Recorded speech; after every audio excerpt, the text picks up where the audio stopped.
एकेडी law channel में आप लोगों का स्वागत है। आज आपके सामने एक नया ऑनरेबल सुप्रीम कोर्ट का एक नया अप्रोच आपके सामने मैं लेके आ रहा हूँ।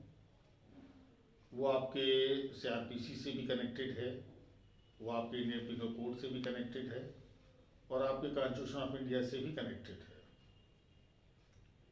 आपको मालूम है कि प्रेसिडेंट और गवर्नर के पास पार्डनरिंग पावर है, क्षमादान की शक्ति है।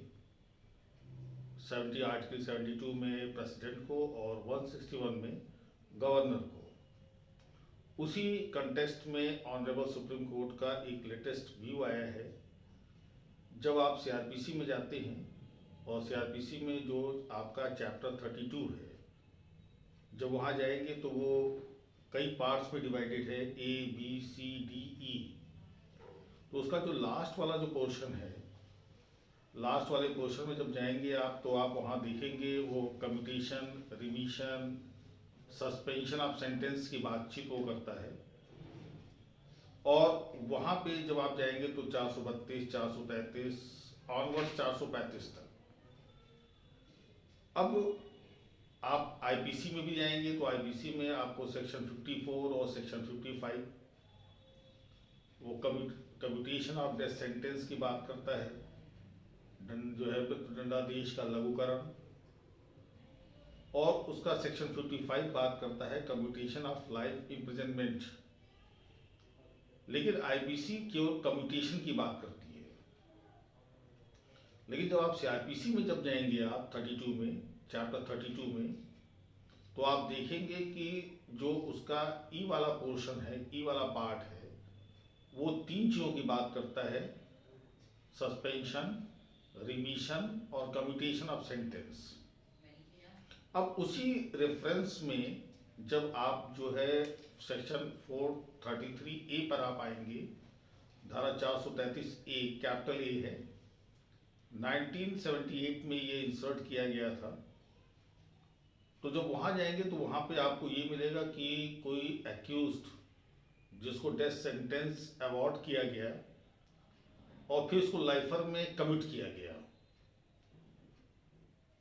उसको लघुकृत किया गया आजीवन कारावास में, या आजीवन कारावास का कोई मैटर है और उसको आप कमिट करना चाहते हैं इनटू अनदर सेंटेंस,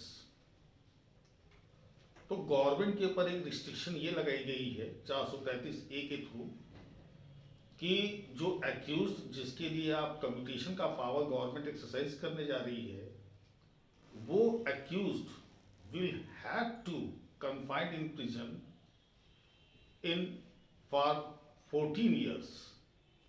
कम से कम 14 साल तक आपको जेल में रहना होगा, तभी गवर्नमेंट अपने 432 के पावर को, धारा 433 के पावर को गवर्नमेंट एक्सरसाइज कर सकती है।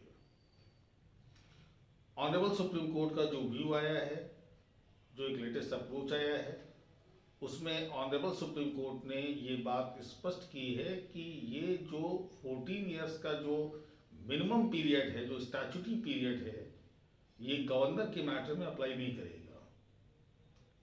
यानी गवर्नर चाहे तो अपने कम्यूटेशन के पावर को 14 साल के पहले भी वो एक्सरसाइज कर सकता है।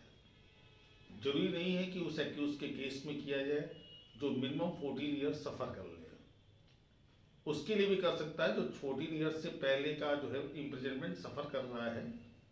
तो ये राइटर सिर्फ और सिर्फ गवर्नमेंट के लिए है, वो भी एप्रोप्रिएट गवर्नमेंट, या तो सेंट्रल गवर्नमेंट या स्टेट गवर्नमेंट। तो इस पॉइंट ऑफ व्यू से ये सुप्रीम कोर्ट का ये जो लेटेस्ट अप्रोच आया है, ये आपके लिए इम्पोर्टेंट भी है फॉर अपकमिंग एग्जामिनेशंस। और जब आप इसको पढ़ना स्टार्ट करेंगे तो चैप्टर बहुत इंपॉर्टेंट है, चैप्टर 32। मैंने इसको आईपीसी से भी इसलिए कनेक्ट किया क्योंकि वहाँ केवल कम्यूटेशन की बातचीत है। हाँ, आईपीसी से आईपीसी में एक सिमिलरिटी इस पॉइंट पे आपको ये मिलेगी कि दोनों में गवर्नमेंट जो अपने इस पावर को एक्सरसाइज करेगी, उसमें एक्यूज के कंसेंट की कोई आवश्यकता नहीं है।